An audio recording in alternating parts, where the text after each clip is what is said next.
Ho, ho, ho! Eu sou o explicador e neste vídeo vamos ver como é que o Pai Natal distribui as prendas.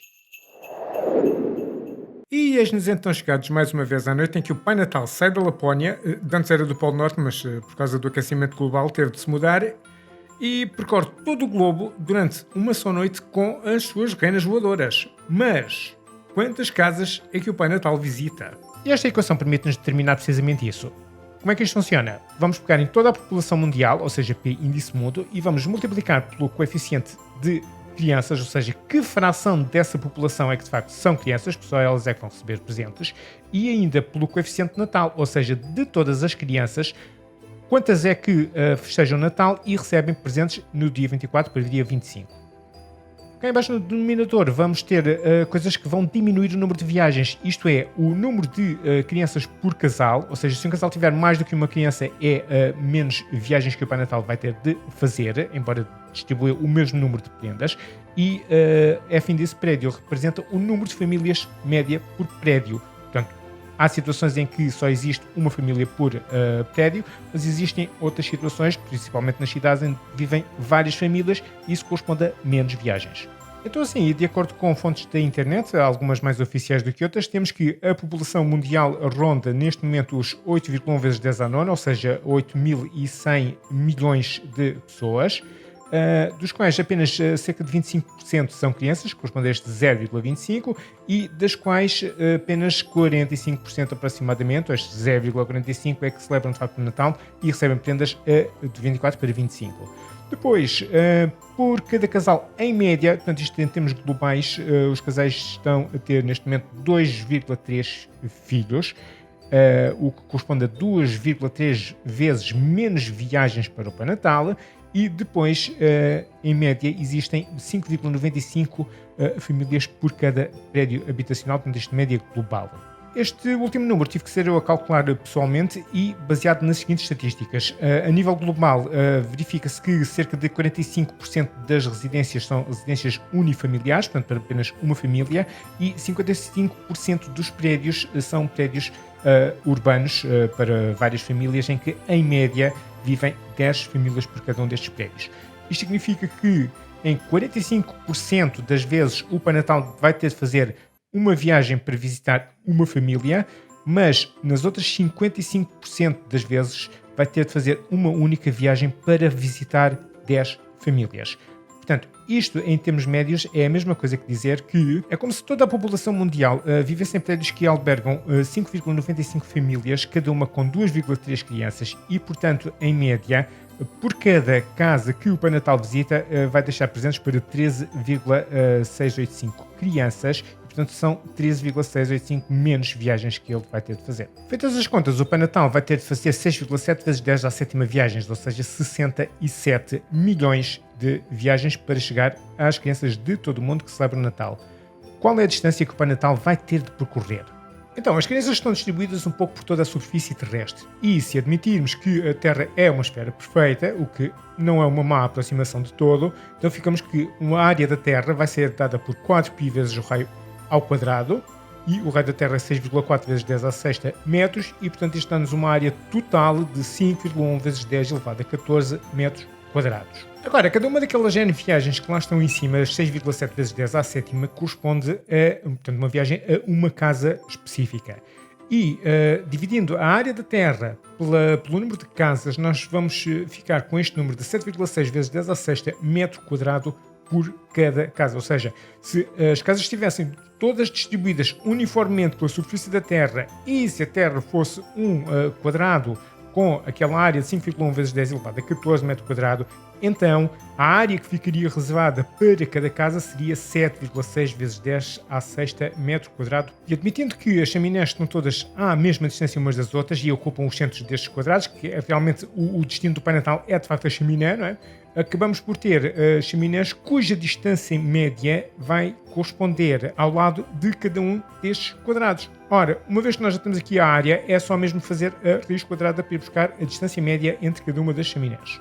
E cá está, ficamos então com uma distância média entre cada casa de 2,8 vezes 10 ao cubo, portanto 2.800 metros, ou um pouco menos do que 3 km, e se multiplicarmos esta distância média entre cada duas casas pelo número total de casas, vamos então obter a distância total que o Pai Natal vai ter de percorrer, ou seja, 1,9 vezes 10 elevado a 11 metros. Mas a distância média da Terra até à Lua é apenas 3,8 vezes 10 à oitava metro, o que significa que se nós compararmos a distância percorrida pelo Pai Natal pela distância até à Lua, dá exatamente 500, ou seja, o Pai Natal tem que fazer 500 viagens à Lua, ou seja, 250 de ida e volta, durante a noite de Natal.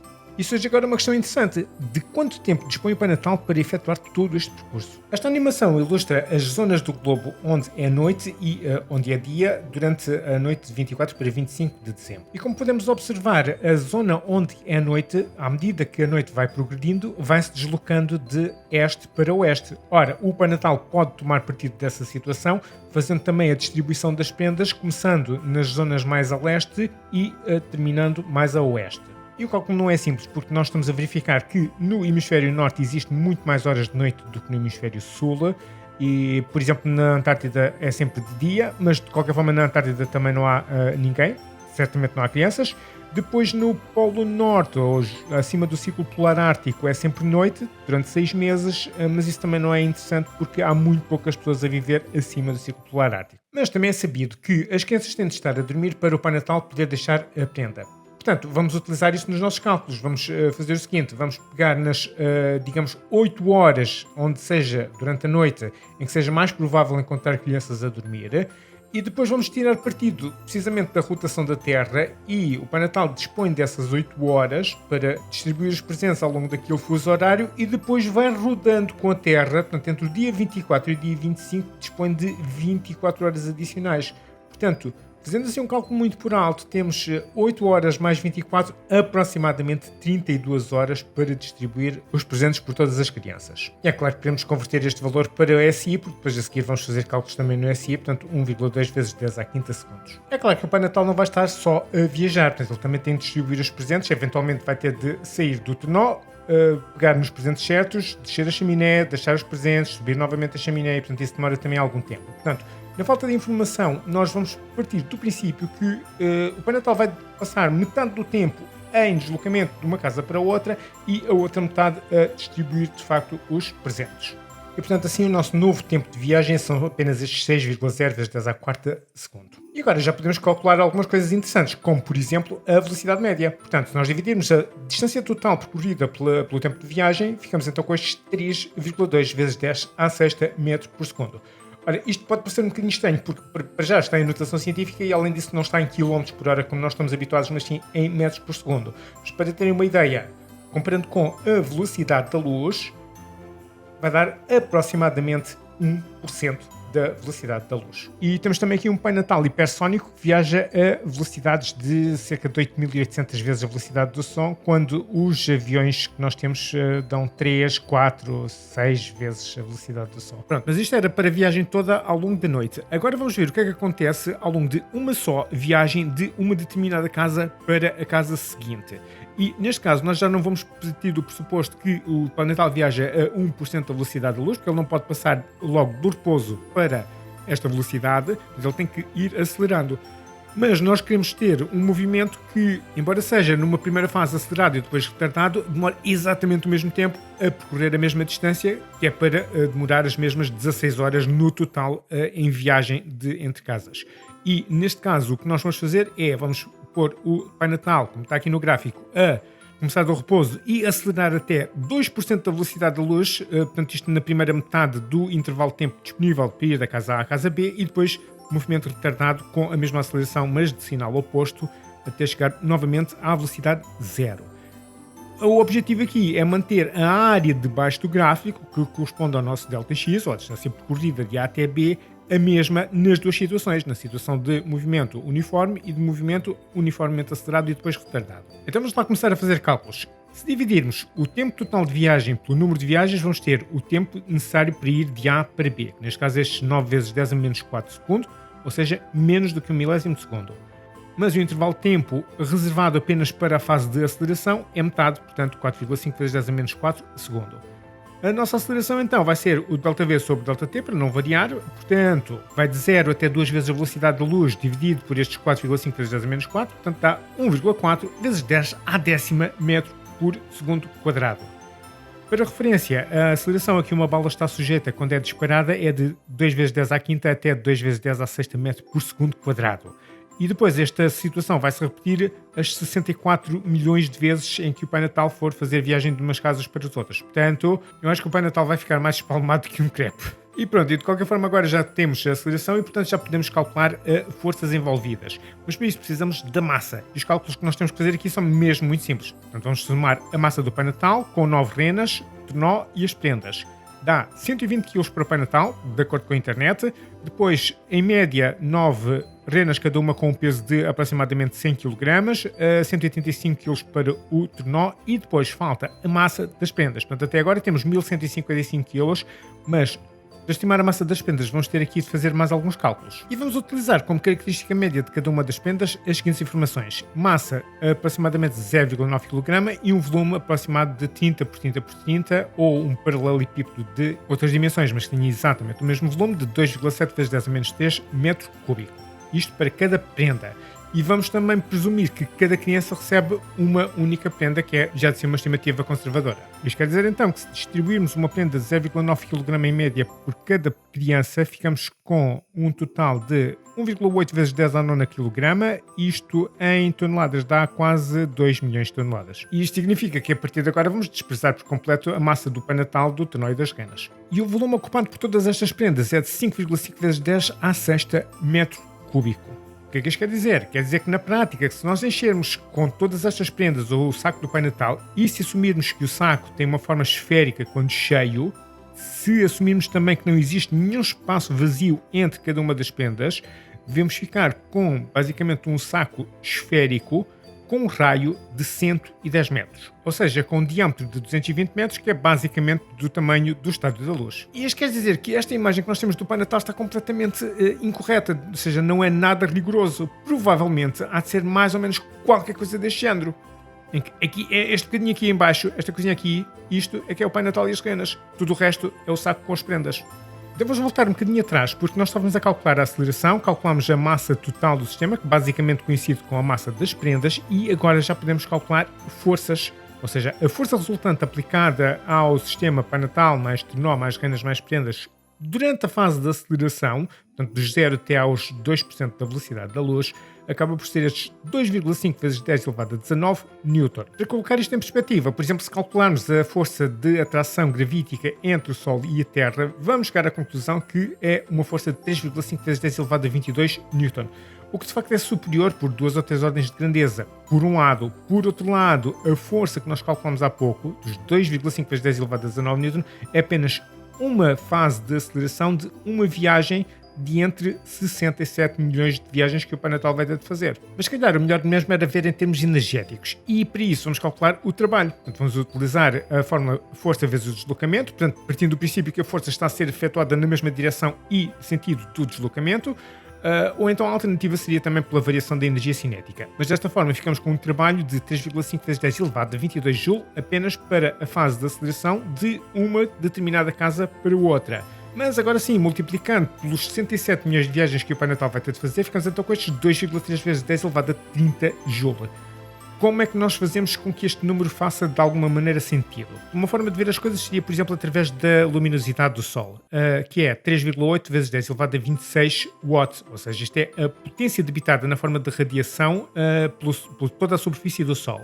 E se fizermos aqui umas contas com a fórmula da potência, vamos chegar à conclusão que iria ser necessário recolher toda a energia debitada pelo Sol durante 1 hora e 40 minutos, portanto, tudo isto convertido em energia cinética de movimento, para acelerar o Pai Natal desde os 0 até 2% da velocidade da luz. E já agora, por falar em velocidade da luz, para quem está mais atento, caso alguém esteja preocupado com efeitos relativistas, eu tive de facto a fazer as contas e pronto, não vale a pena. Portanto, o fator de Lorentz para 1% ou para 2% da velocidade da luz é desprezável, tendo em consideração o nível de rigor com o qual nós estamos aqui a trabalhar. Mas vamos então regressar ao nosso tópico principal. E falta mencionar aqui uma coisa extremamente importante, que é, até agora, nós temos estado a pressupor, ou pelo menos nas equações que nós estamos a resolver, que o Pai Natal se desloca no vácuo, ou pelo menos a resistência do ar é desprezável, mas definitivamente não é. Para estas velocidades e para a área da secção reta que está associado às dimensões do saco, que o Pai Natal transporta, definitivamente existe uma resistência do ar. E ela é extremamente grande, e eu utilizei esta fórmula para calcular a resistência do ar e deu este valor de 1,2 vezes 10 elevado a 17 Newton, que é extremamente grande, como é natural, mas é relativamente pequeno quando comparado com a força necessária para acelerar até 2% da velocidade da luz, que é estes 2,5 vezes 10 elevado a 19 Newton que estão ali em cima. Portanto, é um fator de 100, mais ou menos. Mas ainda assim, será mais energia adicional que nós temos que gastar para garantir que temos aquela aceleração específica para demorar aquele tempo a fazer o percurso entre cada casa. De qualquer forma, uma coisa é certa, é mesmo necessário prender muito bem com correias bem fortes, mas mesmo muito fortes, o saco do Pai Natal, caso contrário, o saco vai ser arrancado do trenó pelo vento. E apesar de ser um desafio técnico, é o menor dos nossos problemas. Os meteoroides são partículas que penetram na atmosfera terrestre, oriundas do espaço, tipicamente com alguns milímetros de diâmetro, até cerca de 1 metro, e penetram na nossa atmosfera com velocidades de cerca de 12 a 40 km por segundo. E atenção que 40 km por segundo corresponde a 0,01% da velocidade da luz. Portanto, velocidades muito abaixo daquelas que o Pai Natal atinge. E os meteoroides ardem numa parte da atmosfera em que esta é muito menos densa, portanto muito mais rarefeita do que a atmosfera à superfície da Terra. Vamos ver alguns exemplos.